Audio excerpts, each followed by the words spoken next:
अस्सलाम वालेकुम। इस वीडियो में हम लोकेशंस देखेंगे, लोकेशंस कैसे क्रिएट करते हैं और फिर इसकी कॉन्फ़िगरेशन कैसे होती है, और उसके साथ साथ हम रूट्स और रूल्स, ठीक है, वो देखेंगे, वो कैसे हम ऑटोमेट कर रहे होंगे प्रोडक्ट्स को। कि सबसे पहले क्लाइंट्स की रिक्वायरमेंट समझते हैं। क्लाइंट्स की रिक्वायरमेंट ये होती है कि हमारा मेन वेयर हाउस है, ठीक है, हमारा बहुत ज़्यादा स्टॉक्स है और बहुत बड़ा वेयर हाउस है, और उसमें हर प्रोडक्ट्स के लिए अलग अलग लोकेशंस है।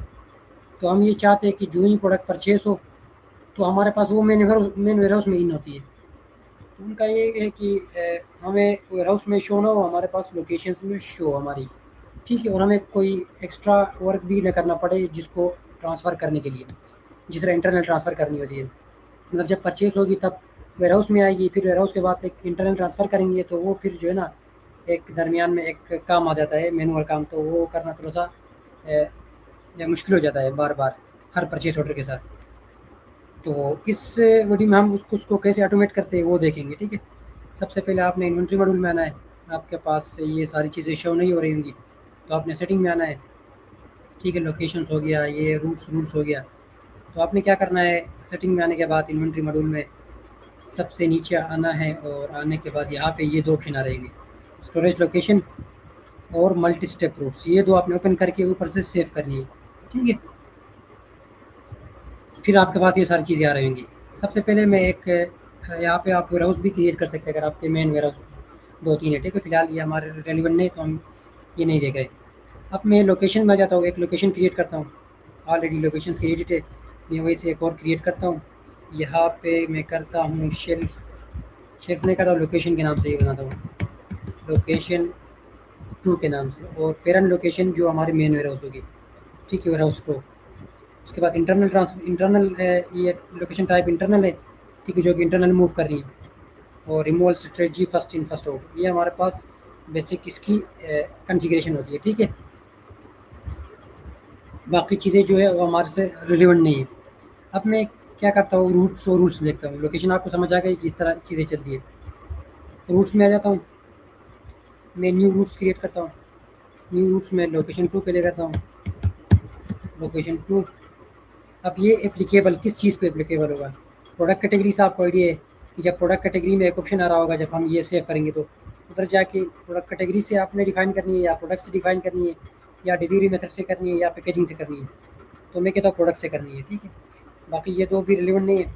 ये हमारे पास रूट्स का था, ये सेक्शन। इसके बाद हम आ जाते हैं रूल्स में। ऑटोमेशन क्या हो, मैं नेम इसका लगाता हूँ लोकेशन 2। और एक्शन क्या होना चाहिए, पुल फ्राम, पुल नहीं होना चाहिए, खींचा नहीं, पुश होना चाहिए। मतलब हम उसको दूसरी जगह पुश कर रहे हैं, मैं इधर कर रहा हूँ पुश टू, ठीक है। अब ये देखिए, वन प्रोडक्ट अराइव्स इन सोर्स लोकेशन, जब सोर्स लोकेशन में प्रोडक्ट पहुंच जाए तो उसको कहाँ पे भेजना है, डेस्टिनेशन लोकेशन में भेजना है। अब सोर्स लोकेशन और डेस्टिनेशन लोकेशन हम इधर डिफाइन कर देंगे, ठीक है। ऑपरेशन टाइप ऑलरेडी इंटरनल है, stock main warehouse stock में आ रही होगी, ठीक है। मेन वेयर हाउस स्टॉक में तो आ रही है हमारे पास, जो ही वेंडर से परचेस करते हैं तो वो मेन वेयर हाउस स्टॉक में आ रही है। तो मैं इसको इसको इसी तरह रहने देता हूँ। यहाँ पे मैं क्या करता हूँ, यहाँ पे अभी मैंने जो लोकेशन 2 मैंने बनाई थी, वहाँ पे मैं इसको ट्रांसफ़र करता हूँ। अब मैनुअल ऑपरेशन बता रहा है, मैं कहता हूँ कि नहीं, ऑटोमेटिक होनी चाहिए। मैनुअल तो हम ऑलरेडी कर रहे हैं, वो जो है ना, वो उसमें फिर मैनुअली काम करना पड़ेगा। मैं इसको सेव एंड क्लोज करता हूँ। अब ये हमारे पास फाइनल हो गया, ठीक है।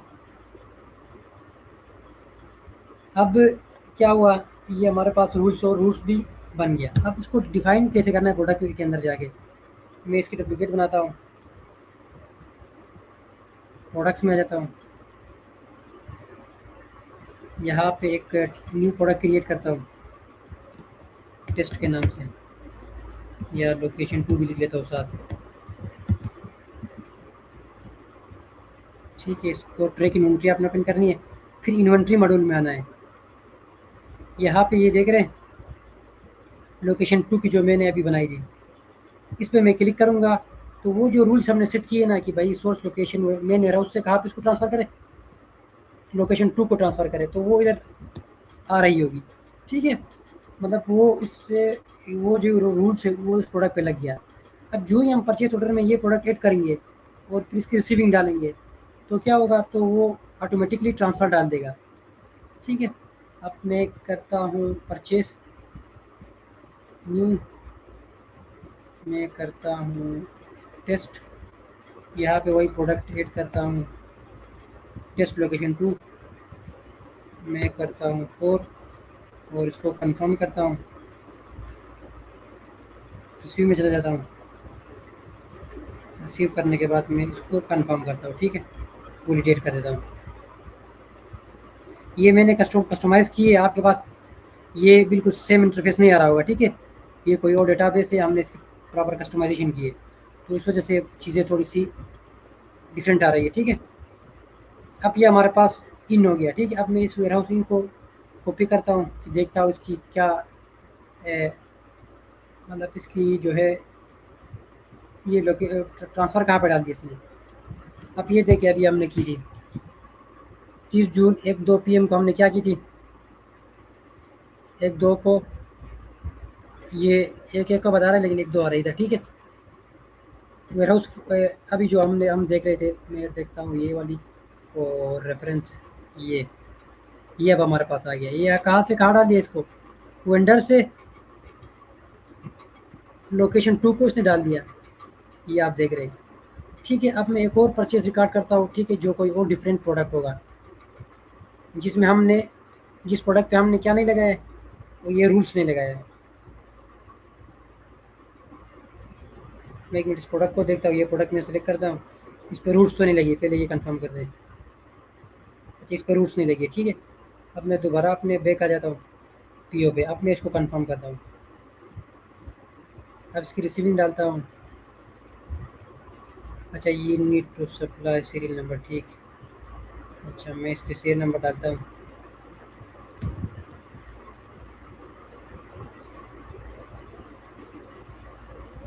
ये अब हमारे पास 49 वाली आ गई, ठीक है। अब मैं इधर आके साथ 49 वाली भी सिलेक्ट करता हूँ। इसको देखिए ये कहाँ से कहाँ आ गया, ठीक है, रेफरेंस नंबर ये आ गया। अब ये देखिए ये प्रोडक्ट जो है ना, ये मेन वेयरहाउस को आ गया है वेंडर से, और ये कहाँ पे आ गया, लोकेशन 2 को आ गया है। मतलब जो हमारा रूल्स एंड रूल्स है वो सही लगा हुआ है। अब मैं क्या करता हूँ, दोबारा इस प्रोडक्ट में आ जाता हूँ, इस पर रूल्स लगा के अभी परचेस ऑर्डर डालता हूँ, ठीक है।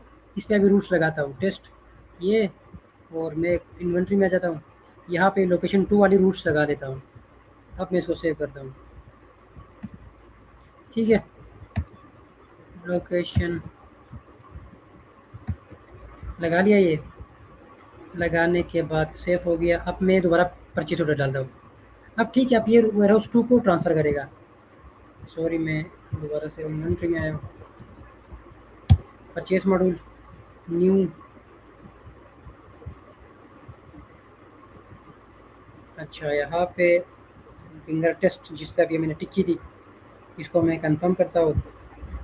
ये प्रोडक्ट जो है ना, इसका सीरियल नंबर ऐड करना ज़रूरी है, ठीक है, क्योंकि ये जो डेटाबेस है ना, थोड़ा कस्टमाइज्ड डेटाबेस है, तो इस वजह से ये एक अलग सेटअप है, इसको आप इसमें कंफ्यूज नहीं होना है आपने, ठीक है। अच्छा, मैं इसको अभी वैलिडेट करता हूँ। अब ये 50 नंबर इसको एलोकेट कर दिया, इसको कॉपी करता हूँ।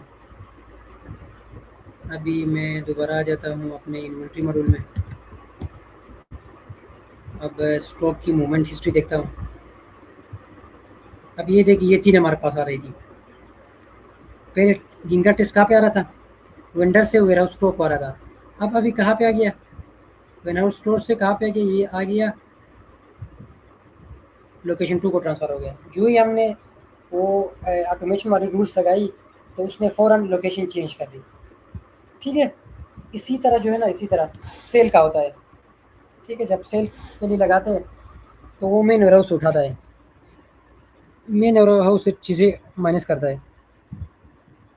तो उसमें भी हम ऑटोमेशन लगा सकते हैं कि भाई आपने मेन वेयर हाउस से नहीं उठानी, आपने कहाँ से उठानी है, आपने जिस लोकेशन से उठानी है, जिस लोकेशन से हमारी प्रोडक्ट पड़ी हुई है। यहाँ तक आप सबको शायद समझ आ गई होगी। जो चीज़ समझ नहीं आई है वो आप व्हाट्सएप में भी पूछ सकते हैं, और आप कमेंट सेक्शन में भी कमेंट कर सकते हैं, ठीक है। तो बहुत शुक्रिया आप सबका, चैनल को सब्सक्राइब कर दीजिएगा और इस वीडियो को लाइक भी कर दीजिएगा। बहुत शुक्रिया।